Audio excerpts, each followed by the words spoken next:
අයිබෝන් සුබුදෑසනක් වේවා. අද දෙසැම්බර් මාසේ 22 වෙනිදා අඟහරුවාදා දවස අපි සූදානම් ජාතික පුවත්පත්වල මොනවද පළ වෙලා තියෙන කියලා ඔබ වෙනුවෙන් බලන්න ඔබට ඉදිරිපත් කරන්න. ආරම්භය ගන්නට හේතුවා මේක බ්‍රිතාන්‍යයට එංගලන්තයට අදාළ වෙන කාරණාවක් වුණාට රටක් විදිහට දැන් ගෝලීය වසංගතයකට මුහුණ දීලා ඉන්නකොට අපි හැමෝම ඒ සම්බන්ධ කරුණු කාරණා වාර්තා වෙනකොට උනන්දු වෙනවා. ඒ වගේම තමයි එහි බලපෑම් රටවල් අතර අතීතයට වඩා වර්තමානයේ තිබෙන සම්බන්ධියාවන් එක්ක එහි බලපෑම් අපිට තිබෙනවා. එපමණක් නොවේ බ්‍රිතාන්‍ය කියලා ගත්තාම ශ්‍රී ලාංකිකයෝ බොහෝ දෙනෙක් ජීවත් වෙනවා. අපේ අය බොහෝ දෙනෙක් එහි පදිංචි වෙලා ඉන්නවා. ගිය අයත් ඉන්නවා නැවත මේ බලාපොරොත්තු ඇතිව. කෙසේ වෙතත් අප කොහොමද අමතක කරන්නේ බ්‍රිතාන්‍ය කියලා ගහම අපිට තවමත් ඇතැම් අය අපෝ පාලනය කරන්නේ එහෙන් කියලා හිතාගෙනත් ඉන්නවා. කාලයක් මේ රට පාලනය කරපු රට අධිරාජ්‍ය. ඉතින් අපි බලමු මොනවද එහි තොරතුරු. ලංකාදීපය අද වාර්තා කරනවා කොරෝනා අලුත් වෛරසයක් රටවල් 30ක් බ්‍රිතාන්‍යයට ගමන් නවත්වයි කියලා. බ්‍රිතාන්‍යයේ මොකක්ද මේ මතුවලා තියෙන තත්ත්වය කියලා හොයලා බලුවාම COVID-19 හෙවත් නව කොරෝනා වෛරසයේ නව ප්‍රභේදයක් බ්‍රිතාන්‍ය තුල පැතිර යන බවක් තමයි තොරතුරු වාර්තා වෙන්නේ. විශේෂයෙන් විදේශ මාධ්‍ය සඳහන් කරන ආකාරයට ලන්ඩන් අගනුවර කේන්ද්‍ර කරගනිමින් මේ කොරෝනා වෛරසයේ මෙතෙක් තොරතුරු හොයා නොගත් මේ අභිරහස් ප්‍රභේදය පැතිර යන බවක් කියවෙද්දී අද ලංකාදීපය වගේම මව්බිම පුවත්පතත් ප්‍රමුඛ අවධානය යොමු කරන්නේ එම පුවත වෙතයි. බ්‍රිතාන්‍යයේ නව කොරෝනාව ලොවම බය කරයි. බය වෙන ආකාරයෙන් තමයි සිරස්තලයත් සම්පාදනය කරන්නේ කළු පසුබිමේ රතු අකුරින්. ඉන්දියාව ඇතුළු රටවල් 40ක් බ්‍රිතාන්‍ය ගුවන් යානා අත්හිටුවයි. ඇතැම් තැන්වල 26යි කියනවා 30යි කියනවා 40යි කියනවා කෙසේ වෙතත් රටවල් ගණනාවක්ම බ්‍රිතාන්‍ය සමග ගුවන් ගමන් අතිටුවා තිබෙනවා මේ පවතින වාතාවරණයත් එක්ක. අද මව්බිම පුවත්පත දෙවන පිටුවේ මේ පිළිබඳව වැඩිදුර තොරතුරු ගෙනෙනවා මේ සිරස්තලයට අදාළව නැත්නම් මේ කාරණාවට අදාළව. බ්‍රිතාන්‍යයෙන් හමු නව කොරෝනා ප්‍රභේදයේ ව්‍යාප්තිය ඉහළ මට්ටමක පැවතීම හේතුවෙන් මෙවන විට ලෝ පුරා රටවල් 40ක් පමණ එක්සත් රාජධානිය සමග ගුවන් සබඳතා අත්හිටුවීමට තීරණය කර තිබේ කියලයි වාර්තාව පටන් ගන්නේ. ඒ අනුව සිවිල් ගුවන් සේවා අධිකාරියේ සභාපති උපුල් ධර්මසේන මහතා පැවසුවේ මේ සම්බන්ධයෙන් සාකච්ඡා කිහිපයක් සිදු කළා තියෙනවා කියලත් ඒ වගේම මේ තාක් ඒ සම්බන්ධයෙන් ශ්‍රී ලංකාව අනුගමනය කරන පියවර පිළිබඳව තීන්දුවක් ගෙන නොමැති බවත් සිවිල් ගුවන් සේවා අධිකාරියේ සභාපතිවරයා ප්‍රකාශ කළ බව තවදුරටත් දැක්වෙනවා. විශේෂයෙන් අපි සඳහන් කරන්නට කැමති මේ වෙලාවේ අප සූදානමින් ඉන්නවා නැවත ගුවන් තොටු විවෘත කරන්නට. ඒ නියම ව්‍යාපෘතියක් විදිහට එම නැත්නම් ආරම්භයක් ලබා ගැනීමක් විදිහට රුසියානු සංචාරක කණ්ඩායමක් මේ 26 වෙනිදා තව වැඩි දවසක් නෑ මේ මාසේ අවසානයේ වන විට මෙරටට පැමිණීමට නියමිතව තිබෙනවා. ඒ ගැනත් යම් තොරතුරු වාර්තා මා දැක්කා. පළ වෙලා තිබෙනවා යුද හමුදාපති ලුතිනන්ට් ජෙනරාල් ශවේන්ද්‍ර සිල්වා මහතාව පුටා ගනිමින් ඒ අයව දකුණේ හෝටල් වෙත යැවීමට කටයුතු කරනවා කියලා එහි සඳහන් වෙලා තිබුණේ. කෙසේ වෙතත් මේ වන විට පවතින නීති රීති වාතාවරණයන් අනුව ගත්තාම විදේශගතව සිට මෙරටට පැමිණෙන සෑම කෙනෙකුම අනිවාර්යෙන් නිරෝධානය විය යුතුව තිබෙනවා. ඒ වගේම තමයි විදේශගතව මෙරටට පැමිණෙන ශ්‍රී ලාංකිකයනුත් තමන්ගේ වියදමින් නිරෝධානය වීම සිදු විය යුතු බවට දැනට මේ වන විට පවතින වාතාවරණය අනුව එලෙස නියෝගයක් නිකුත් කරලා තිබෙනවා. ඉතින් ඒ නිසා බොහෝ දෙනා යම් හෝටල් තුල නිරෝධානය වෙමින් තමයි දින 14 කාලය ගත කළ තමයි Tamanගේ ගම්බිම් වලට ගෙවල් දොරවල් වලට යට එන්නට පුළුවන්කම තිබෙන්නේ. ඒක තමයි තත්වය. ඊළඟට මේ මව්බිම පුවත්පත වාර්තා කරන සිවිල් ගුවන් සේවා අධිකාරිය කියන කාරණාවත් ශ්‍රී ලංකාව තවම තීන්දුවක් කරන්නේ බ්‍රිතාන්‍ය පිළිබඳ කාරණාවයි මේ කියන්නේ. තවම ඒ ගැන තීන්දුවක් කරන්නේ නැහැ කියලා. එතකොට සෞඛ්‍ය සේවා අධ්‍යක්ෂ ජෙනරාල්වරයා කියනවා ජනපති සමග සාකච්ඡා කිරීමට නියමිතයි කියලා මේ කාරණාව පිළිබඳව. බ්‍රිතාන්‍යයේ සිට මෙරටට ගුවන් ගමන් තවම කියලා ඒ අතරේ ගුවන් සේවා සමාගම කියනවා අපට බ්‍රිතාන්‍යයක ගුවන් ගමන් තාම ආරම්භ කළ නැති නිසා එහි ගැටලුවක් නැහැ කියලත් මේ ගුවන් සේවා සමාගම උපුටා දක්වමින් මව්බිම පුවත්පත වාර්තා කරනවා. ඒ අතරේ ශ්‍රී ලංකන් කේටරින් ශ්‍රී ලංකන් ගුවන් සමාගමේ ශ්‍රී ලංකන් කේටරින්හි සේවකයෝ සැලකිය යුතු ප්‍රමාණයක් කොරෝනා ආසාදිතයින් බවට පත්ව ඇති බවටත් පසුගිය කාලේ විවිධ පුවත් වාර්තාවල තොරතුරු වාර්තා වුණා. ඔය අතරේ මේ මෙරට ගුවන් තොටුපළ විවෘත කිරීම කියන කාරණාව පිළිබඳව විවිධ මතිමතාන්තර නිර්මාණය වෙලා තිබෙනවා. මොකද අපිට මතකයි පළවෙනි අවස්ථාවේදීම කොවිඩ් වසංගතය මෙරට ව්‍යාප්ත වුණු පළවෙනිම අවස්ථාවේදීත් රට නිසි වෙලාවට වහලා තිබ්බනම් එහෙම වෙන්නේ නැහැ කියන එක තමයි බහුතර මතයක් වුණේ. රජයේ පවා ඇතැම් අය ඇතැම් අවස්ථාවලදී එය අනුමත කරන ස්වරූපයක් අපට දකින්නට ලැබුණා. යම් ආකාරයකින් ඊට පෙර ගුවන්තොටුපළ වසා දැමීමට කටයුතු කරා නම් මොකද අපේ රටට ඇතුල් වෙන්න තියෙන එකම මාර්ගය මුහුදු මාර්ගයෙන් පැමිණීම ඒක සාමාන්‍යයෙන් සිදුවනවා බොහොම අඩුයි. හැබැයි ගුවන්තොටුපළෙන් තමයි එන්නට පුළුවන්කම තිබෙන නිසා එහෙම කරා නම් දූපතක් විදිහට පවතින මේ රට ආරක්ෂා කරගන්නට තිබුණා කියන එක. කෙසේ වෙතත් අතීතයට අයිති කාරණාවක්. අපි ඊළඟට බලමු තව මොනවාද තිබෙන සුවිශේෂ කාරණා කියලා. දිවයින ප්‍රධාන සිරස්තලයට අවධානය දීමේදී තියෙනවා කොවිඩ් හැදුණු ආගරපතන සභාපති සමග රැස්වීමක සිටි නුවර එළියේ ප්‍රාදේශීය සභා සභාපති නිරෝධායනයට. අගරපතන ප්‍රාදේශීය සභාවේ සභාපති කදීර් සෙල්වම් මහතාට කොවිඩ්-19 වෛරසය රෝගය ආසාදනය වීම නිසා පවුලේ සියලු දෙනා සමග නිරෝධායනයට යොමු කර සිටියේදී නිරෝධාන නීති උල්ලංඝනය කරමින් ඉකුත් 17 වෙනිදා මහනුවරදී පැවති ගම සමග පිළිසඳරක් වැඩසටහනට සහභාගී වීම නිසා ඊට සහභාගී වූ නුවරඑළිය දිස්ත්‍රික්කයේ නුවරඑළිය තලවකැලේ ලිදුල කොටගල අගරපතන නෝවුඩ් මස්කෙලිය සහ අඹගමු යන ප්‍රාදේශීය සභාවල සභාපතිවරුන්ද නිරෝධානයට යොමු කිරීමට සෞඛ්‍ය අංශ තීරණය කරලා තිබෙනවා කියලා අද දිවයින එහෙම වාර්තා කරනවා. ඒ අතරේ මේ ආගරපතන සභාපතිගේ වගකීම් බිරහිත ක්‍රියාව පිළිබඳව අද පුවත්පත වාර්තා කරනවා ආගරපතන ප්‍රාදේශීය සභාව වසා දමයි. ආගරපතන ප්‍රාදේශීය සභාපතිට කොවිඩ් බවට තහවුරු වෙයි. ස්වයං නිරෝධායන නීතිය කඩා ප්‍රභූ රැස්වීම් කිහිපයකට සහභාගී වෙලා මැති ඇමතිවරුත් සහභාගී වූ රැස්වීම් අවස්ථාවලට මෙතුමා සම්බන්ධ වෙලා තිබෙන බව තමයි හැටන් රංජිත් රාජපක්ෂ ශාන් හුලංනුගේ ඒ වගේ හුලංනුගේ වගේම නුවරඑළිය සම්පත් ජයලාල් මේ ආදී වාර්තාකරුවන් ගෙන එන වාර්තා තුල කියවන්නට තිබෙන්නේ මේ ප්‍රාදේශීය සභාපතිවරයා එලෙස මේ ප්‍රභූන් මැති ඇමතිවරුන් සහභාගී වන උත්සව අවස්ථාවලටත් හිතුමතේ සහභාගී වෙලා තිබෙනවා කියලා. මේවා තමයි ජනතාව තුළිනුත් අවධානය ගිලිහී යන්නට බලපාන කාරණා. අපිට මතක ඇති තවමත් කියවෙන කාරණාවක් තිබෙනවා පහුගිය කාලේ එක්තරා ප්‍රධාන අමාත්‍යවරයෙකුගේ වියෝවීමක් එක්ක අවමංගල්‍ය කටයුතු පැවැත්වුණු ආකාරයත් එක්ක පහුගිය කාලේ රජයේ අවධානය මේ විදිහින් ගිලිහුණා. ඒ වගේම ඒ නරක පූර්වාදර්ශයක් බවට පත් වුණා. ඒ නිසා ජනතාව තුලත් මේ පිළිබඳ අවධානය ගිලිහුණා. මේවා තමයි විපක්ෂයේ උනත් තවමත් මතු කරන කාරණා බවට පත්වෙලා තියෙන්නේ. ඉතින් එහෙමත් තිබියදී විශේෂයෙන් ආදර්ශයක් විදිහට කටයුතු කරන්නට ඕනේ ආදර්ශවත් ලෙස කටයුතු කරන්නට ඕනේ අයගෙන් මෙවැනි වගකීම් බෙරහිත හැසිරීම් කිසිසේත් බලාපොරොත්තු වන්නට බෑ. ජනතාවත් ඉන් පස්සේ මේ පිළිබඳව අවධානය අතහරින්නට එහෙම නැත්නම් ඒ පිළිබඳව බිය සැක යම් ආකාරයකින් තුරන් වන්නට හේතුවක් වන්නට පුළුවන්. ප්‍රාදේශීය සභාපතිගේ හිතුවක්කාරකමෙන් ආගරපතනට කොරෝනා පොකුරුබියක් ඇමතිවරුත් නිරෝධායනයේ මම නම් හිටියේ ඈතින් මන්ත්‍රී නිමල් ජයතිස්සේ එහෙම කිව්වා කියලත් ඒ අතරේ තොරතුරු වාර්තා වෙනවා.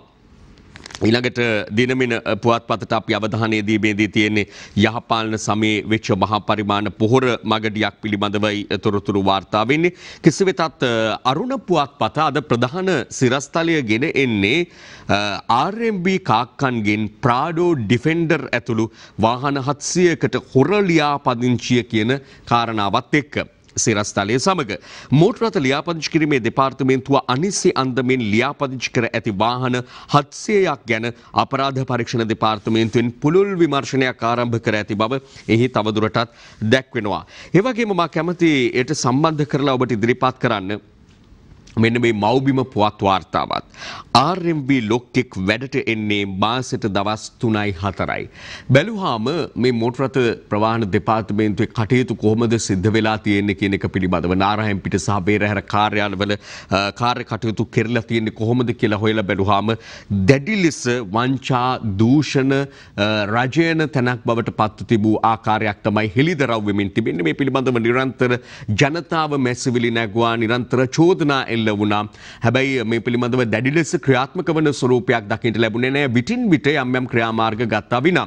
නමුත් දැන් අපිට පෙනී යනවා මේ පිළිබඳව ටිකක් බරපතල විදිහට අවධානය යොමු කොට ඇති බවක්. ඒ ප්‍රතිඵලයක් විදිහට නාරහෙන්පිට ශාඛාවෙම සේවය කරපු 600ක පමණ දෙනා ස්ථාන මාරු වීම ඔවුන්ට ලබා දෙන්නට දඬුවම් මාරු විදිහට ස්ථාන මාරු වීම ලබා දෙන්නට කටයුතු කර ඇති බවත් තොරතුරු වාර්තා වෙනවා. මේ පිළිබඳව ඔවුන්ගෙත් දැඩි විරෝධය මතුවලා තිබෙන බවක් තමයි තොරතුරු වාර්තා වෙන්නේ. මෙවැනි ආයතන තුළ සිටින සෑම දෙනාම වංචාවට දූෂණයට හවුල් නොවෙන්නට පුළුවන්. නමුත් වැඩි දෙනෙක් ඒ ආකාරයෙන් කටයුතු කිරීම නිසා සමස්ත දෙපාර්තමේන්තුවටම සමස්ත ආයතනයටම ගෑවිලා තිබෙන්නේ හොඳ නමක් නෙවෙයි. ආයතනයේම නාමය කැලල් වෙලා තිබෙන බවක් තමයි අපිට පෙනෙන්නට තිබෙන්නේ. ඉතින් ඒ අනුව අපි බලද්දී මේ ආකාරයේ තොරතුරු වාර්තා කරන්නට වීම බ්ලොග් එක වැඩට එන්නේ මාසෙට දවස් 3යි 4යි. ඒ වගේම තමයි පහුගියදා පුවත්පත්වල තිබුණු වාර්තාව දවසට ලක්ෂ 3ක් ලැබෙනවා අත්සන් ගහලා ඇතැම් නිලධාරීන් ලක්ෂ 3-4 දවසට හොයා ගන්නවා. මේක බෙදිලා යන්නට පුළුවන් තවත් අය අතරේ. නමුත් මේ අනිසි ආකාරයෙන් උපයා ගන්නා මුදල් ජනතාවගෙන් සුරා කන මුදල් සහ වැරදි ක්‍රමවලින් උපයා ගන්නා මුදල්. ඒ නිසා මේ පිළිබඳව වහාම ක්‍රියාත්මක වීම අතිශය වැදගත් කාරණාවක් වෙනවා. ජනතාව තුළ මෙවැනි ආයතන පිළිබඳ විශ්වාසය දැඩි ලෙස බිඳ වැටී ඇති බවක් තමයි ඒ අනුව පෙනෙන්නට තිබෙන්නේ. ඒ සමග අපි අද පුවත්පතට යලි අවධානය යොමු කරනවා මේ පාසල් විවෘත කිරීම පිළිබඳව යලිත් අවධානය යොමු වෙනවා. අධ්‍යාපන අමාත්‍යතුමා මේ පිළිබඳව අලුතින්ම දැක්වූ අදහස් දැක්වීමත් එක්ක බස්නාහිර හා හුදකලා ප්‍රදේශ හැර සෙසු ප්‍රදේශවල පාසල්වල 1 සිට 5 ශ්‍රේණි ජනවාරි 11 වනදා යලි විවෘත කෙරේ. අදාළ ප්‍රදේශවල පෙර පාසල් හා දිවාසුරක මධ්‍යස්ථානත් විවෘත කිරීමට අවසර. උපකාරක පන්ති විවෘත කිරීම ගැන තීරණය ජනවාරි 25 වනදා. උපකාරක පන්ති පිළිබඳව වෘත්තීය දේශකවරුන්ගේ සංගමයත් පසුගියදා රාජ්‍ය අවධානය යොමු කරවා ගන්නට උත්සාහ කරා. මේ පිළිබඳව වුණුත් මේ කර්මාන්තය තුළ දැඩි ගැටලුකාරී තත්යකට මුහුණ දීලා තියෙනවා සහ ශිෂ්‍යාවන්ගේ අධ්‍යාපන අවශ්‍යතා සපිරීමට තමන්ට හැකි බව ප්‍රකාශ කරමින්. නමුත් බොහෝ මේ අධ්‍යාපනය ලබා දෙන උපකාරක පන්ති මේ වන විට ඔන්ලයින් ක්‍රම හරහා අධ්‍යාපනය ලබා දීම සඳහා යම් ආකාරයකින් කටයුතු කරමින් ඉන්නවා. ඒ පිළිබඳවත් යම් ගැටලු මතුවලා තිබෙනවා. කෙසේ වෙතත් ඒ අතරේ මේ සිරස්තලයට මිකාසු කරන්නට ඕනේ ලංකා ගුරු සංගමයේ මේ පිළිබඳව දරන මතය ස්ථාවරය පාසල් ආරම්භ කිරීමට පෙර අමාත්‍යාංශ හා අධ්‍යාපන කාර්යාලවලට පනවා ඇති සීමා ඉවත් කළ යුතුයි කියලයි ඔවුන් කියන්නේ ලංකා ගුරු සංගමය කියන්නේ. ජෝසප් ස්ටාලින් මහතා දිගින් දිගටම මේ පිළිබඳව සහ අනිකුත් ගුරු සංගමුත් ඉන්නේ අර කලින් වතාවේදී දැක්වූ විරෝධය හා සමාන විරෝධයක් දක්වමින්. තවමත් ඔවුන් කියන්නේ නිසි සැලසුමකින් තොරව තමයි මේ පාසල් ආරම්භ කිරීම සඳහා කටයුතු කරන්නේ. ඒ නිසා ඒ අනුව යලිත් අර්බුදයක් මතුවීමේ හැකියාවක් තිබෙනවා කියන එකත් රජය පාසල් දරුවන් තුළින් කොරෝනා ව්‍යාප්තියක් සිදු නොවීවි කියලා අධි විශ්වාසයකින් දරුවන්ට මෙය වැළඳෙන්නේ නැති වෙයි කියලා අධි විශ්වාසයකින් කටයුතු කරනවා කියලත් යම් චෝදනාවක් නගනවා. කෙසේ වෙතත් විශේෂයෙන් ප්‍රාථමික පන්තිවල දරුවෝ තමයි මෙවැනි වසංගතයක් හමුවේ ආරක්ෂා කර ගැනීම ඉතාම අසීරු කාරණාවක් බවට පත්වන්නේත්. මොකද ඒ දරුවන්ට තිබෙන අවබෝධය ඉතාමත්ම අඩුයි. තනිව ප්‍රවේශම් වීම පිළිබඳව හැම විටම ඔවුන් මෙහෙයවන්න වෙනවා. ඔවුන් පසුපස ගුරුවරු වැඩිහිටියෝ දෙමව්පියෝ ඉඳගෙන ඔවුන්ව මෙහෙයවන්නට වෙනවා. ඉතින් ඒ නිසා මේ පිළිබඳව වඩාත් අවධානය යොමු කිරීම වැදගත්. කෙසේ වෙතත් බස්නාහිර පළාතට මේ කාරණාව අදාළ වෙන්නේ නැහැ. ජනවාරි 11 වෙනිදා ඉඳලා විවෘත කරන්නට සූදානම් වෙන්නේ. දැනට පාසල් පවත්වාගෙන යන සෙසු ප්‍රදේශවල 1 සිට 5 ශ්‍රේණිත් ඒ වගේ මේ ප්‍රදේශවල පෙර පාසල් දිවාසුරක මධ්‍යස්ථාන ආරම්භ කිරීම කෙරෙහි තමයි අවධානය යොමු වෙලා තියෙන්නේ. තවත් බොහෝ කාරණා තියෙනවා.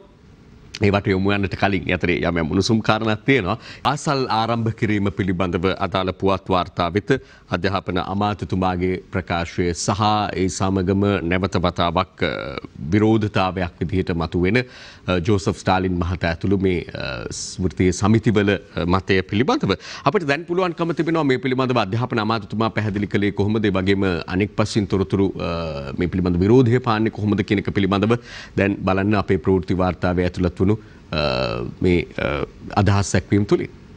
ඒ ඉඳන් 11 ශ්‍රේණියේ පන්ති දැනටම ආරම්භ කරලා තිබෙනවා. එතකොට දැන් අලුතෙන් කරන්නේ 1 සිට 5.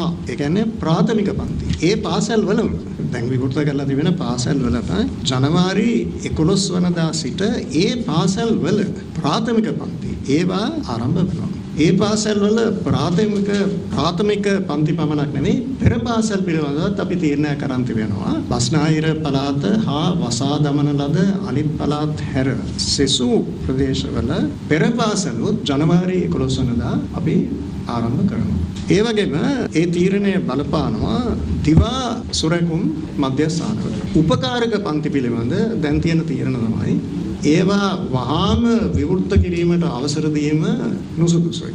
උපකාරක පන්තියේ පුළුවන් තරම් ඉක්මනට රන් ගැනීමට අවසර දීම තමයි අපේ අභිලාෂය වෙලා තිබෙන්නේ.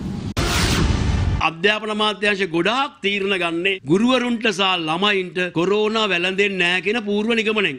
ආරක්ෂක වැඩපිළිවෙලක් නැතුව මේ ක්‍රියාවලිය පටන් ගැනීම තීරුමක් නැහැ කියලා කියන දේ. දැන් මෙතන වෙන්නේ මොකද්ද? ආරක්ෂක වැඩපිළිවෙල නෙවෙයි කියන්නේ. අපි ඉස්කෝල අරිනවා කියන එකයි කියන්නේ. දැන් පෙර පාසල් නියාමනය කිරීම පිළිබඳව ප්‍රශ්නයක් තියෙනවා. මොකද පෙර පාසල් පාලනය කරන්නේ පළාත් සභාව. සෞඛ්‍ය අංශවල කියන්නේ කොරෝනා 3 වෙනි මට්ටමට ආවම පාසල් වහන්න කියලා සෞඛ්‍ය අංශවල නිර්දේශ තියෙනවා. නමුත් අධ්‍යාපන අමාත්‍යාංශය පාසල් අරින්න තීරණය කරනවා නම් ඒකත් අභිබවලා වැඩ පිළිවෙලක් ඇතුව කරන්න අධ්‍යාපන අමාත්‍යාංශය කරන්නේ මොකද දින තීරණය කිරීම පමණයි කරන්නේ. ආවල් වගේ ඉස්කෝලේ එන්න ගුරුවරුත් එන්න ඕනේ ළමයිනුත් එන්න ඕනේ. මේ මොකද්ද මේ කරන්නේ? කලාප අධ්‍යක්ෂවරු තමයි පාසල් අරින්න ඕනේ කියලා උපදෙස් දෙන්නේ. හැබැයි ඒගොල්ලෝ ඉටිකොලාස් ඉන්නේ. ඉටිකොලාස් ඉඳන උපදෙස් දෙනවා මෙන්න ඉස්කෝලේ අරින්න කියලා. ඉස්සෙල්ලා තමන් විවෘත වෙන්න ඕනේ.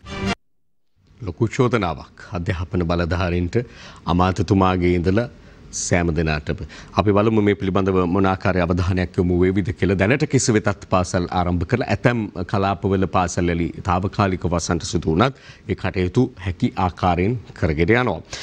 ඒ අතරේදී අපි අවධානය යොමු කරනවා මේ අද පුවත්පතේ තියෙන වාර්තා කිහිපයක් වෙත. උත්සව සමයේ ජනතාව ඒක රාශී කරගන්නා උත්සව පවත්වන්න එපා. ශ්‍රී ලංකා මහජන සෞඛ්‍ය පරීක්ෂකවරුන්ගේ සංගමයේ ජනතාවගෙන් කරන ඉල්ලීමක් මේ. උත්සව සමය පුළුවන් තරම් නිවසට සීමා කරලා පවුලේ අයට පමණ සීමා කරලා චාරිත්‍ර වාරිත්‍ර වලට මුල් තැන දීලා විශේෂයෙන් නත්තල් සමය සමරන්නට කියලා ඉල්ලන්නේ. ඒ වගේම නව වසර උදාව පිළිගැනීම පිළිබඳව ශ්‍රීපාද සමය ආරම්භුණත් මාස කිහිපයක් ගත වනතුරු වන්දනාවට එන්න එපා.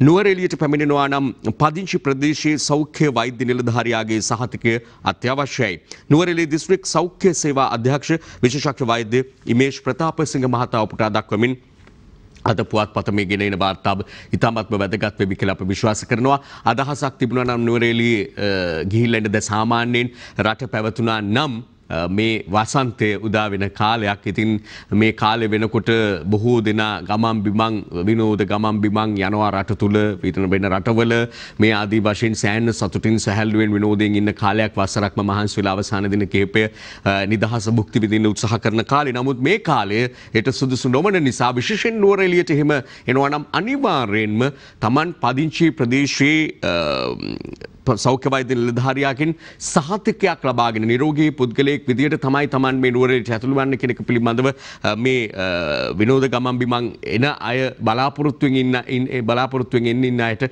මේක හොඳ පණිවිඩයක් වෙවි කියලා අපි විශ්වාස කරනවා. මේන් කියවෙන කාරණාවයි අපි වඩාත් හොඳින් අවබෝධ කරගත යුත්තේ.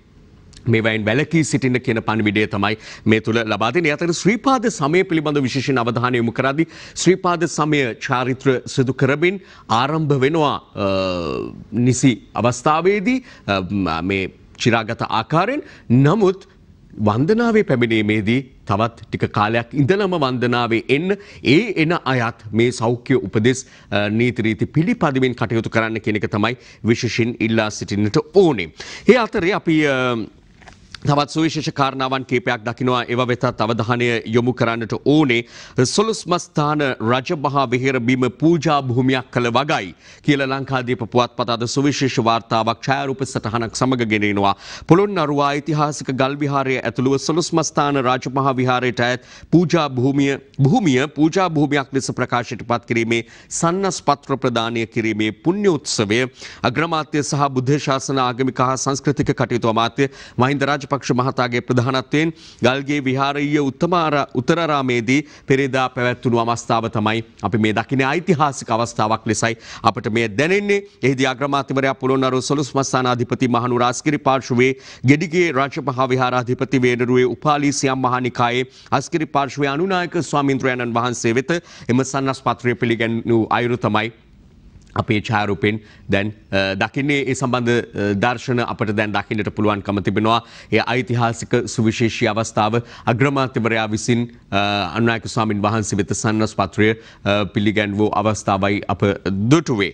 ඒ අතරේදී අපි තව දුරටත් තිබෙන සුවිශේෂ කාරණා කිහිපයක් වෙත අවධානය දෙන්නට ඕනේ. සමාජ මාධ්‍ය ලියාපදිංචිය හරහා ආණ්ඩුව සමස්ත මාධ්‍ය මර්ධනයට මුල පිරීමේ සූදානමක්. විපක්ෂ නායක සජිත් ප්‍රේමදාස මේ සමාජ මාධ්‍ය වාරණයක් කරනවා කියන එක පිළිබඳව දැඩි කතා බහක් සමාජ මාධ්‍ය තුලින්ම මතුවලා ජනතාව අතර හුවමාරු වෙමින් පවතින අවස්ථාවක් මේක. ඒ නිසා අපි මේ පිළිබඳව අවධානය යොමු කිරීම වැදගත් කියලා විශ්වාස කරනවා. අපි බලමු මව්බිම පුවත්පතේ මේ සම්බන්ධ යම් තොරතුරක් වාර්තා වෙනවාද කියන එක පිළිබඳව. මේ ගැන සජිත් ප්‍රේමදාස මැතිතුමා දැක්වූ අදහසක් තියෙනවා ආණ්ඩුව සමාජ මාධ්‍ය මර්ධනයකට සූදානම් වෙනවා. එතකොට කෙහෙලි රඹුක්වැල්ල ඇමතිතුමා කැබිනට් ප්‍රකාශකවරයා විදිහට කියනවා සමාජ මාධ්‍ය භාවිත කරන්නන් ලියාපදිංචි කරන කතාව බොරුවක් කියලා. ඊට පහලින් තියෙන ශ්‍රී ලංකා තොරතුරු තාක්ෂණ සංගමයේ අදහස් දැක්වේ බක් සමාජ මාධ්‍ය භාවිතයට රජයේ ලියාපදිංචියක් ඕනේ නැහැ කියලයි ඔවුන් ප්‍රකාශ කරන්නේ. ඒ අතරේ දිනමින පුවත් වාර්තාවක දැක්වෙනවා සමාජ මාධ්‍ය නියාමනයක් කරන බවට ප්‍රකාශයක් සිදු කර නැහැ කියලා එහි සඳහන් වෙනවා. ඒ අතරේ අරුණ පුවත්පතේ දැක්වෙනවා මගේ කට වැරදුනා. ඇමති කෙහෙලිය රජයේ අවධානය යොමු ඇත්තේ වාණිජ්‍ය පරමාර්ථයෙන් සමාජ මාධ්‍ය භාවිත කරන පිරිස් ලියාපදිංචි කිරීම වෙනුවෙන් පමණක් බව ජනමාධ්‍ය ඇමති කෙහෙලි රඹුක්වැල්ල අරුණට පැවසිය.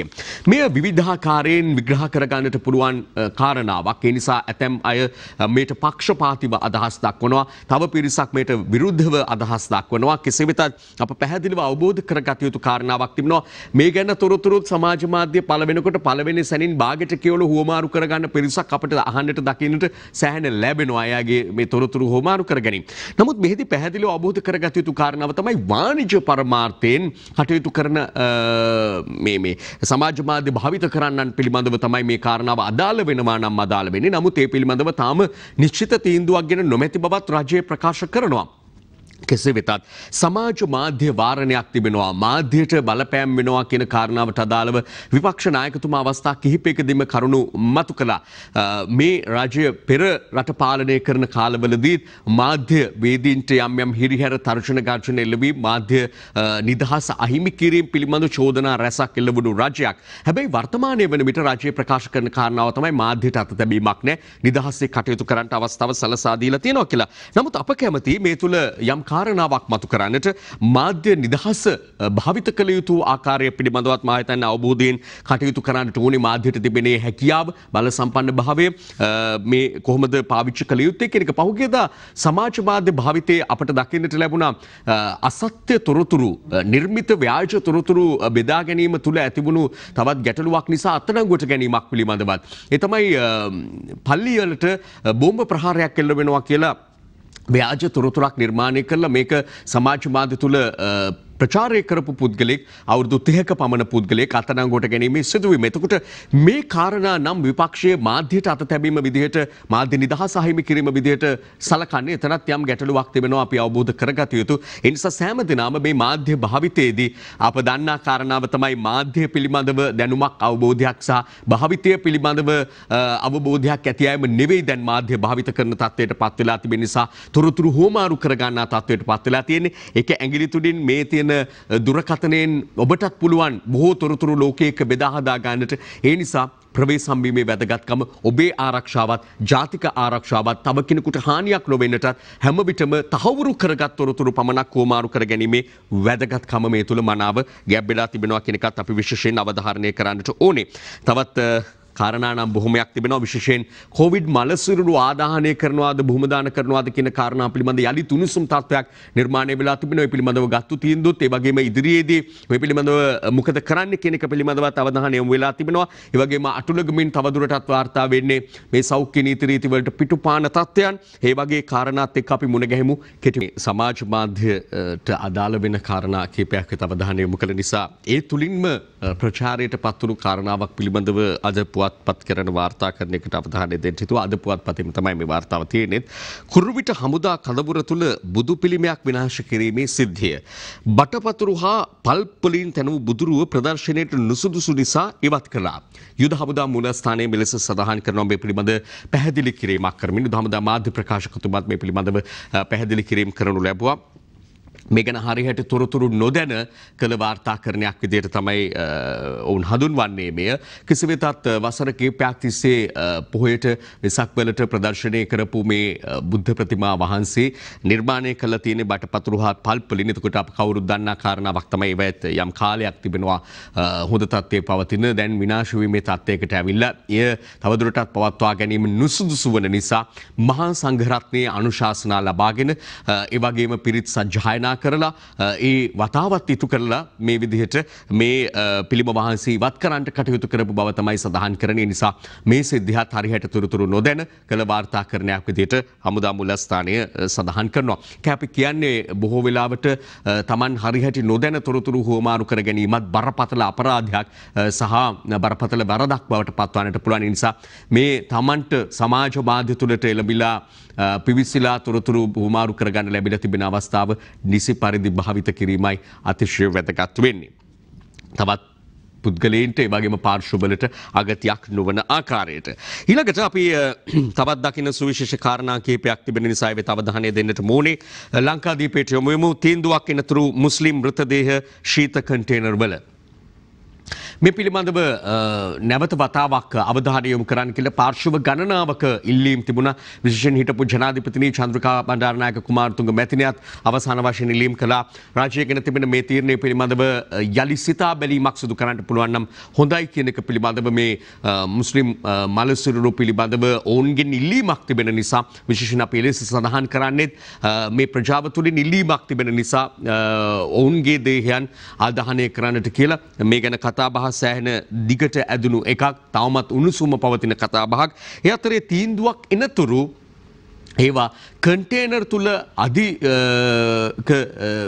අධි ශීතකරණ තුල තැන්පත් කර තැබීම පිළිබඳව අවධානය දැන් යොමු වෙලා තිබෙන බවයි කියවෙන්නේ. මේ පිළිබඳව සෞඛ්‍ය සේවා අධ්‍යක්ෂ ජෙනරාල්වරයාගේ අදහස් දැක්වීමකුත් අපට දකින්නට ලැබුණ ඇතැම් පුවත්පත් තුළ පළ වෙලා තිබෙනවා. මව්බිමේ සඳහන් සොයා බලන්න සෞඛ්‍ය සේවා අධ්‍යක්ෂ ජෙනරාල්ට අධිකරණයෙන් උපදෙස් ලැබිලා තියෙනවා කියලාත් කමිටු තීරණය එනතේ කොවිඩ් මලසිරු අධිශීතකරණයේ තැන්පත් කරන්න ඥාතීන්ගෙන් ඉල්ලීමක්. ඒ අතරේ ගාල්ලෙන් ඒ ආකාරයෙන් ලබා දෙන තීන්දුවක් පිළිබඳවත් සඳහන් වෙනවා. ඥාතීන්ගේ දැඩි ඉල්ලීම සහ ඔවුන්ගේ ප්‍රතික්ෂේප කිරීම මැද මේ එක්තරා දේහයක් අධිශීතකරණයේ තබන්නට අතිරේක මහේස්ත්‍රාත්වමය විසින් තීන්දුවක් ගැනීම පිළිබඳවත් අද පුවත්පත් වාර්තා අතර අපට තොරතුරු දකින්නට පුළුවන්කම තිබෙනවා. මේක යම් ගැටලුවක් නිර්මාණය කරන කාරණාවක් බවට පත් කරගන්නේ නැතිව බොහොම හොඳින් විසඳා ගන්නට පුළුවන් නම් වඩාත් යහපත් කියලා විශ්වාස කරනවා. ජාතීන් අතර එකිනෙක අතර යම් සැක සංකා සමගින් ඇති නොවන ආකාරයෙන් මේ විසඳා ගැනීමයි වඩාත් වැදගත් වෙන්නේ. නමුත් දැඩි ලෙසම අපි අවබෝධ කරගත යුතු කාරණාවක් තිබෙනවා. විශේෂයෙන් වසංගත රෝග තත්ත්වයකදී මේ ආකාරයෙන් ලෝකෙටම බලපා තිබෙන තත්ත්වයකදී රාජ්‍යයක් විසින් ගන්නා සෞඛ්‍යාංශ ආරක්ෂකාංශ මැදිහත් වෙලා ගන්නා තීන්දුව තීරණවලදී ජාතියක් ආගමක් ඉලක්ක කරගනිමින් තීන්දුව තීරණ නොගැනීමත් වැදගත්. ඒ වගේම ඒ ගන්නා තීන්දුව තීරණ සමස්ත රටටම මේ භූමියටම අදාළ වෙන කාරණා බව වටහාගෙන ජීවත් වීමත් අතිශය වැදගත් වේවි. ඒ අතරේ යම් දේහයක් පැය කිහිපයක් ඇතුළත බොහොම දාන කරපු සිද්ධියක් පිළිබඳවත් යම් තොරතුරු වාර්තා වෙනවා. මේ තියෙන්නේ මව්බිම පුවත්පතේ පිළිබඳව චීන කොටුවේ නිරෝධායන නිවසක මියගිය කත හොරෙන්ම වලදාලා සවස 4ට මිය ගිහින් රාත්‍රී 8ට වලලලා බේරුවල චීන කොටුව ප්‍රදේශයෙන් තමයි මේ තොරතුරු වාර්තා වෙන්නේ. ගෙදර 4 දෙනෙකුටම කොරෝනා කියලා අතරින් සඳහන් වෙනවා. 4 දෙනෙකුම ආසාදිතයින් බවට පත් වෙලා ඉඳද්දිත් මෙහෙම කටයුතු කිරීම කිසිසේත් අනුමත කරන්නට පුළුවන් යක් නෙවේ. ඔය කාරණාව පමණක් නෙවෙයි. මෙන්න මේ සිරස්තලයත් අපි බොහොම කනගාටුවෙන් පිළිකුලෙන් උවත් එකාසු කරන්නට කැමති. ලංකාදීප පුවත්පතේ තියෙන්නේ බස් වලින් යද්දී අටලුගම ආසාදිතයෝ පොලිස් මුරපොළ මග දෙපස කෙල ගහලා. ප්‍රතිකාර මධ්‍යස්ථාන සඳහා පෙරේදා රාත්‍රියේ බස් රථ දෙකකින් රැගෙන යමින් සිටි අටලුගම ආසාදිතයන් පිරිසක් එම බස් රථ දෙකේ ජනේල විවෘත කර අටලුගම අලුතියාව පොලිස් මුරපල ආසන්නේ සහ අවට මග දෙපස දිගටම කෙළගසා ඇතැයි වාර්තාවේ. ඔවුන් මේ තුළින් බලාපොරොත්තු වන්නේ විරෝධය පෑමක් වන්නට පුළුවන් ආරක්ෂක අංශ වෙත. නමුත් ආරක්ෂක අංශ යම් ආකාරයක හුදකලා කිරීමක් කරලා මේ තත්ත්වය පවත්වාගෙන යනවා නම් ප්‍රදේශීය ආරක්ෂාව තහවුරු කරගෙන පවත්වාගෙන යනවා නම් ඒ විශේෂයෙන්ම ඔවුන්ගේ සමාජයේ විශේෂයෙන්ම ඔවුන්ගේ සෑම දෙනාගේත්ම ආරක්ෂාව තකා ඉතින් ඒ නිසා මම හිතන්නේ මේ ගැන මීට වඩා ඔවුන් අවබෝධයෙන් කටයුතු කිරීම අතිශය වැදගත් වේවි සහ පවතින නීති රීති තත්ත්වයන්ට අනුකූලව කටයුතු කිරීම අතිශය වැදගත් වේවි. එහෙම නැති වුණොත් පාලනය කරගන්නට නීති රීති දැඩි කරනවාට වඩා මේ පවතින තත්ත්වයේ ගමන් කරොත් ඔවුන්ට ඉතාම ඉක්මනින් අනිකුත් සමාජයේ අනිකුත් පිරිසත් එක්ක එක්කාසු වෙන්නට අවස්ථාව අනිවාර්යයෙන්ම උදා වෙනවා. ඒ අතරේ අපි සඳහන් කරන්නට කැමති අමාකාරයක සතුටක් සැනසීමක් දනවන ආකාරයේ වාර්තාවකුත් තිබෙනවා. දිනමින පුවත්පතේ අද සඳහන් වෙලා කොවිඩ් ආසාදිතයන්ගෙන් 76ක් පූර්ණ සුවය ලබලා වෛද්‍ය හරිත අලුත්ගේ මේ ආසාදිත තත්ත්වයේ හැමදාමත් Taman පසු වෙන්නේ නැහැ. සතිය දෙකක පමණ කාලයක් තමයි ඒව මේ ආකාරයෙන් ප්‍රතිකාර සඳහා රැගෙන යන්නේ. ඒ අතරතුර කාලයේදී සතියකින් දවස් 10ක පමණ කාලයක් තුළදී බොහෝ දෙනා සුව අතට හැරෙන බව තමයි දැනට තොරතුරු වෛද්‍යාංශ වලින් කියන්නේ. ඉතින් මෙහෙම තත්ත්වයක මේ තත්ත්වය දරාගත නොහැකිවද එහෙම නැත්නම් හිතාමතාමද මේ හැසිරීම් කියන එක පිළිබඳව අපිට දැඩි ලෙස ගැටලුවක් මතුවෙනවා. ඒ නිසා අපි තාම කාරුණිකව මේ රටේ ජනතාවගෙන් කරන ඉල්ලීම තමයි මාධ්‍යයක් විදිහට හැම විටම වගකීම් සහගතව පවත්නා තත්ත්වයන්ට අනුගතව හැසිරීමට කටයුතු කිරීම අතිශය වැදගත්. යූරියා නිපදවීමට ආණ්ඩුව සැරසෙයි. ආනයනයට වැය කරන කෝටි 2600ක් ඉතිරි කර ගැනීම අරමුණයි කියලයි එහි සඳහන් වෙන්නේ. යූරියා නිෂ්පාදනය සඳහා පමණක් නෙවෙයි ආණ්ඩුව විසින් පහුගිය දවස්වල විවිධ ඖෂධ වර්ග නිෂ්පාදනය කිරීම තුළිනුත් මේ රටින් විදේශ රටවලට ගලා යන විශාල ධනස්කන්ධයක් ඉතිරි කර ගන්නට කටයුතු කළ බව අප දැක්කා. යම් යම් තැන්වල වාර්තා පළ වෙලා තිබෙනවා. ආණ්ඩුවේ අඩලුහුඩු කම්පෙන් වාදන පාර්ශවවලට චෝදනා ඇගිලි දිකු කරන පාර්ශවවලට මේවා පේන්නේ නැද්ද කියන එක පිළිබඳවත් ඇතැම් වෙලාවට ආණ්ඩු පක්ෂයේ නියෝජනය කරන අය ප්‍රශ්න කරන කාරණා බවට පත් වෙලා තිබෙනවා. කෙසේ වෙතත් එහෙම කරනවා නම් එහෙම අවධානය යොමු වෙලා තිබෙනවා නම් ඒ රටක් විදිහටම අපි සතුටට පත් වෙන කාරණාවක් කියලා කියන්නට ඕනේ. ඔය අතරේ දිනමින ප්‍රධාන සිරස්තලයේ තියෙන්නේ යහපාලන සමයේ කෝටි 107ක මහා පරිමාණ පොහොර මගඩියක්. එක පැත්තකින් යූරියා නිපදවන්න මේ ආණ්ඩුව කටයුතු කරමින් ඉන්නවා කියනකොට අනිත් පැත්තෙන් කියන්නේ පැවති රජය මහා පරිමාණ පොහොර මගඩියක යෙදුණු රජය කියලා අපි අදහස් කරන රජයේ සමයේ සිදු වුණු මහා පරිමාණ පොහොර මගඩියක්. අවස්ථා 37කදී බාල පොහොර වර්ග 7ක් ගොවීන්ට දීලා මෙට්‍රික් ටොන් 43000ක බාල පොහොර හොර ලේඛන වලින් ගෙන්වලා ආනයනය කරන සමාගම් 11ක් අක්‍රමිකතාවට හවුල්. මොන විදිහෙන් හරි පොහොර පිළිබඳව අපට අසන්නට දකින්නට ලැබෙන්නේ සුබදායි මේ අර කලින් කිව්වාගේ සුබ පුවත් වලට වඩා අසුබ පුවත් තමයි බොහෝ වෙලාවට අහන්නට දකින්න ලැබෙන්නේ පොහොර හිඟ පිළිබඳව. එහෙම නැත්නම් අධික මිල ගණන් වලට මේ පොහොර වැඩි මිලට විකිණීම පිළිබඳව.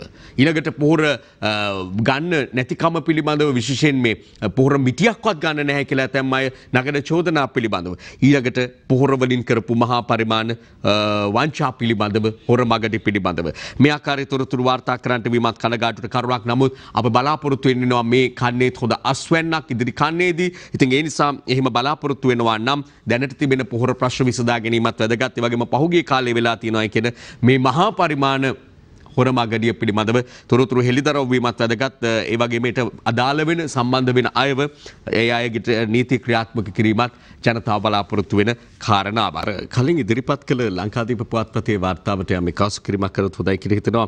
අර අටලුගම ඇති වෙලා තිබෙන සිද්ධිය පිළිබඳව මේ හේතුවෙන් නොවුන් රැගෙන ගිය ආරක්ෂකාංශ නිලධාරීන් මෙන්ම ප්‍රදේශවාසීන්ද දැඩි අපහසුතාවකට පත් වෙලා තියෙනවා කියලා තවදුරටත් මේ පුවත් වාර්තාවේ සඳහන් වෙනවා. එහෙම ගත්තාම මොනතරම් පිරිසක්කට මේ බලපෑම් තිබෙනවාද කියන එක නොවැටහීම තමයි කනගාටුවට කාරණාව. ඒ වගේම ඒ මුරපොළ වල රාජකාරී කරන නිලධාරීන්ට සිද්ධ වෙලා තියෙනවා මග දෙපස පිරිසුදු කරන්නට මේ කාරණාව නිසා.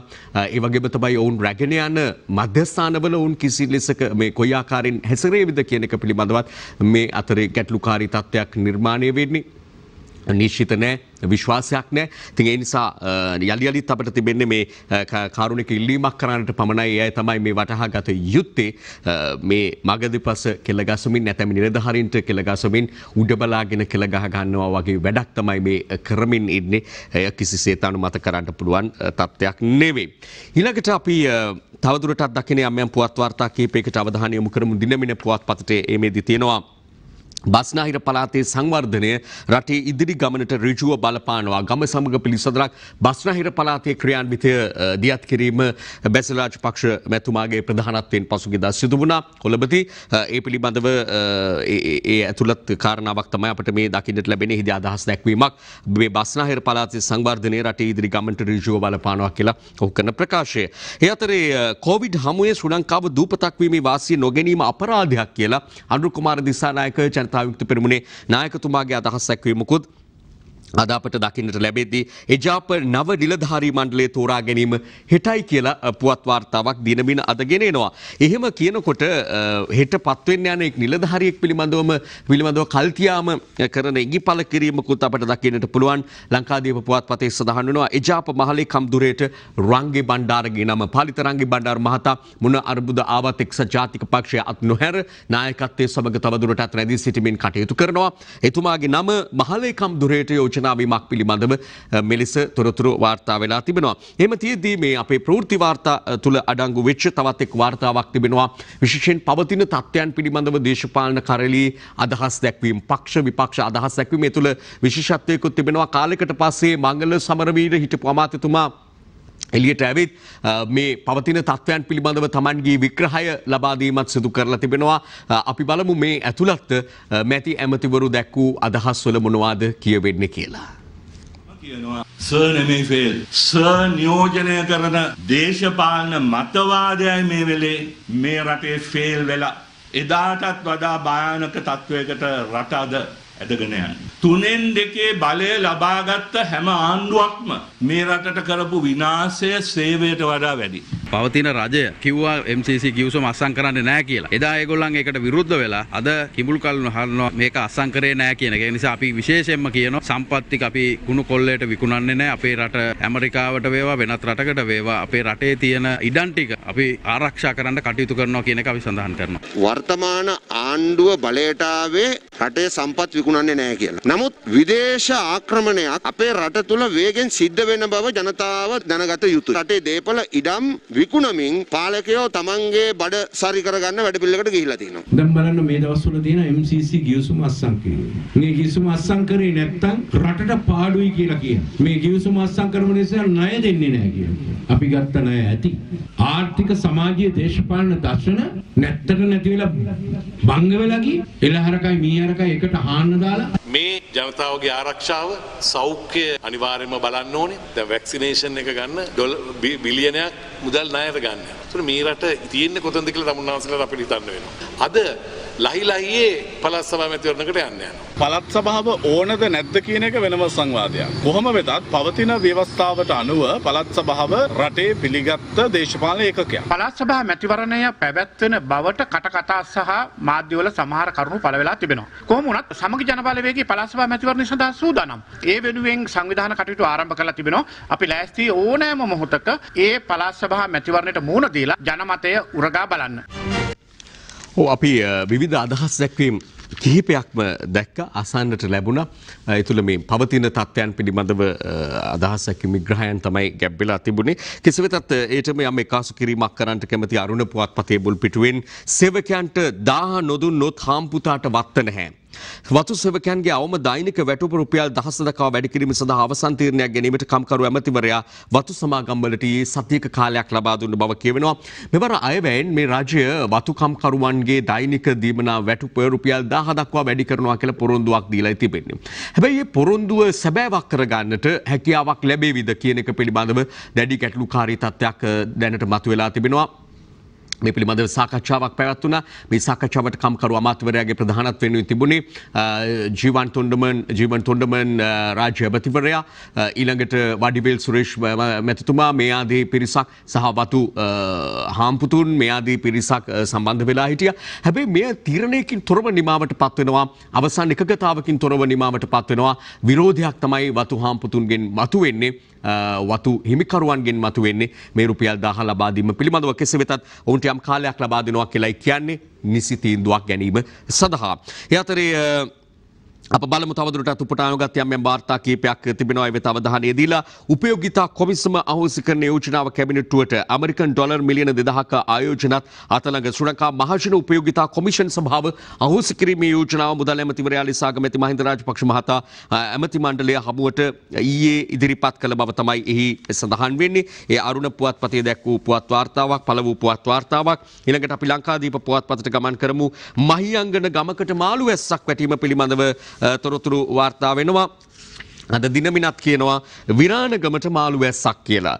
මහියංගන ප්‍රාදේශීය ලේකම් කොට්ටාසට අයත් අලුත්තරම ග්‍රාම නිලධාරී වසමට අයත් විරාණගම ගම්මානයට මේ විදිහට මාළු වැස්සක් වැටුණා කියලායි තොරතුරු වාර්තා වෙන්නේ. ඊළඟට අපි තොරතුරු තවදුරටත් දකිනවා ලංකාදීප පුවත්පතේ තියෙනවා සිරකරුවෝ 8109ක් හිරගෙදරින් නිදහස් වී යාමක් පිළිබඳව තදබදී අවම කිරීම සඳහා පුළුවන් තරම් අවම වැරදි වලට සම්බන්ධ අයව නිදහස් කිරීමේ ක්‍රමවේදය යටතේ ගත්තු තීන්දුව යටතේ මේ අය නිදහස ලබලා තිබෙනවා. ඊළඟට අපි මව්බිම පුවත්පතට අවධානය යොමු කරමු. මව්බිම පුවත්පතේ මෙතෙක් උපුටා නොගත් කාරණා කීපයක් තිබෙනවා. එකක් තමයි ෆයිනස් වගාව ශ්‍රී ලංකාවෙන් තුරන් කරන්න උපදෙස්. ෆයිනස් වගාව එක පැත්තකින් අර පහුගිය කාලේ කටුපොල් වගාව ගැන කතා කළා වගේම කාලයක දැඩි ලෙස කතාබහට ලක් වුණු කාරණාවක් මේ ෆයිනස් වගාව කියලා කියන්නේ. හැබැයි ඊට පස්සේ යට ගිය මාතෘකාවක් බවට පත් වුණා. කෙසේ වෙතත් ෆයිනස් වගාව තුලිනුත් මේ රට භූමිය පිළිබඳව දැඩි ගැටලු මතුවලා තිබෙනවා. හිසාරවත් භාවයට ඒ වගේම ජලය උරා ගැනීම, මේ භූමියේ තිබෙන ජලය, පසේ තිබෙන ජලය දැඩි ලෙස උරා ගැනීමක් මේ ශාකවලින් කෙරෙන බවට දැඩි මතයක් තිබෙනවා. මේ සමග අපි කැමති අද පුවත්පතේ තිබෙන මෙන්න මේ පුවතත් එක්ක අසු කරන්න බදුල්ල, මහනුවර, මාතලේ සහ නුවර එළියට නායාමේ අවදානම්. කොහොමත් මේ කියපු සෑම ප්‍රදේශයකම වගේ කඳුකර ප්‍රදේශවල නිසා නාය අවදානම් තිබෙනවා. හැබැයි දැන් එය දැඩි වෙලා තිබෙන බවයි කියන්නට වෙන්නේ. අධික වැසි වැටුණොතින් ඉදිරි කාලවලදී ඒ තත්ත්වය ඊටාම උග්‍ර වන්නට පුළුවන් කියන එකයි දැන් කල් තියාම කියන්නේ. නිසා නාය අවදානම් සහිත ප්‍රදේශවල ජීවත් වන ජනතාවට මේක පෙර ආතුව කරන අනුතුරු ඇඟවීමක් ලෙස සිතා කටයුතු කරන්න කියලා අපි කාරුණිකව ඉල්ලා සිටිනවා. රජයේ සහන ණය පෞද්ගලික බැංකු ගිණුම් හිමියන්ට නෑ. මව්බිම පුවත්පත ගෙනෙන වාර්තාවක්. එක පැත්තකින් නැගෙන චෝදනාවක් කියලා සලකන්නටත් පුළුවන්. කෙසේ වෙතත් රාජ්‍ය මගින් විවිධ සහන ලබා දීමට කටයුතු කිරීමේදී රාජ්‍ය බැංකු වලින් ලබා දෙන සහන පෞද්ගලික බැංකු වලින් ලබා දෙන්නේ නැද්ද කියන ප්‍රශ්න තමයි මේ තුල පැන නගින්නේ. හැබැයි සමස්ත බැංකු පද්ධතියම අදාළ වන පරිදි මේ නියෝග ලබා දෙද්දී කටයුතු කරන්න අප දන්නා පරිදි නිසා මම හිතන්නේ සියලුම බැංකු වලින් ඒ සම්බන්ධව ජනතාවට ලැබිය යුතු සහන ලැබෙනවා නම් තමයි වඩාත් හොඳ. ජනතාවත් යම් යම් මැසිවිලි නගනවා ඒ ආකාරයෙන් Tamanට පහසුකම් ලැබෙන්නේ නැහැ කියලාත්. ඒ අතරේ අපි අද පුවත්පතේ දකින්න පොල් තෙල් වෙනුවට අමුද්‍රව්‍ය ආනයනයට යෝජනා කියලා පුවතකුත් වාර්තා වෙලා තිබෙනවා. සහ PCR පරීක්ෂණ ලක්ෂ 11 මේ වන විට ඉක්මවනවා කියලාත් අද පුවත්පත වාර්තාවක් ගෙනෙනවා. මේ වාර්තාවත් එක්ක අපි සමුගන්නටයි බලාපොරොත්තු වෙන්නේ.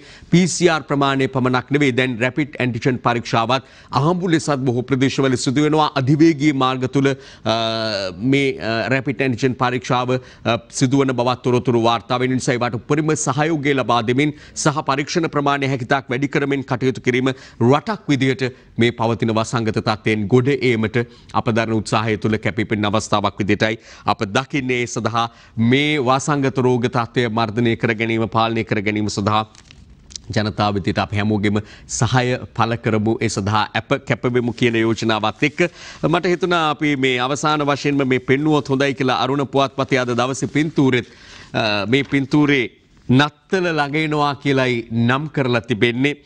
නත්තල වෙනදාමෙන් පිළිගන්නට නොහැකි වුණත් අප දැන් දකින්නේ ඒ පින්තූරේ අරුණ පුවත්පතේ අද දවසේ ඡායාරූපය සමන් අබේසිරි වර්ධනගේ නත්තල වෙනද වගේ සමරන්නට බැරි වුණත් හිතේ සතුටින් ප්‍රීතියෙන් ඒ වගේම බෙදා හදා ගනිමින් සාමයේ පණිවිඩය පතුරවමින් එකිනෙකාට ආදරය ප්‍රේමය පතුරවමින් නත්තල සමරන්නට ඔබට හැකි වේවා කියලා ප්‍රාර්ථනාවෙන් සමුගන්නවා. හෙට උදේ අපි එහෙමනම් හාමු වෙමු. දිනපතා අලුත් වීඩියෝ සහ ප්‍රවෘත්ති නැරඹීමට ඉහත බටන් එක ක්ලික් කර සියත TV subscribe කරන්න.